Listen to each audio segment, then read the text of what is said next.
Everyone panicked. Last fall, the industry was bracing for the FDA to gut direct-to-consumer drug advertising. Brand teams froze budgets, agencies rewrote media plans, and here's the plot twist nobody's saying out loud: the crackdown is basically dead. The warning letters were being ignored, and according to a former FDA chief counsel, rightly so.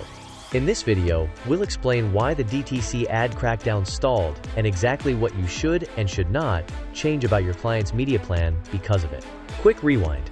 Last year, there was a real push to tighten DTC. There was more aggressive oversight, a wave of warning letters dated back in September, and talk of new rulemaking that would change how risk information and disclosures show up in your spots. A lot of you built contingency plans around that.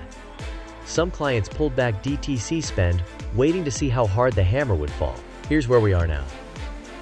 Per pharmaceutical executives' timeline and reporting in Pharma Forum, a former FDA chief counsel is essentially calling the DTC rulemaking dead. The warning letters that went out haven't produced lasting change. Ads that drew letters largely keep running, and the letters are, in his words, being rightly ignored. A big reason: the First Amendment. The footnote loophole, fix the agency wanted, runs straight into commercial speech protections, which makes a durable rule very hard to land. What this means is that if you're a media buyer, the DTC channel you may have de-risked is more open than the headlines imply.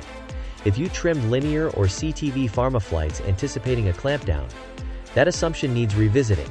But don't swing the other way and assume zero enforcement risk. If you're in brand and engagement strategy, the story to bring your client isn't "we're safe now." It's "the rule is stalled, enforcement is weak, but the underlying scrutiny and the politics haven't gone away." That's a more credible, safe position than declaring victory. For creative directors, the pressure to preemptively rebuild risk info and disclosure templates eases. But the smart move is keeping those cleaner templates anyway. They've future-proofed you the next time the political winds shift. And for account managers, expect clients to ask, "So can we ramp DTC back up?" Have the nuanced answer ready. Yes, there's room, but no. It's not risk-free, and here's how we'd phase it. Here are the actionable takeaways. 1. Reopen any DTC plans you froze last year, and pressure test the clampdown assumption that paused them. 2. Keep the cleaner disclosure/risk info creative templates you may have built, and treat them as insurance, not waste. And 3. Brief clients with the nuance that stalled enforcement is not the same as no rules. Put the political reversal risk in writing so you're covered. The fear of the crackdown did more to reshape media plans than the regulation ever did.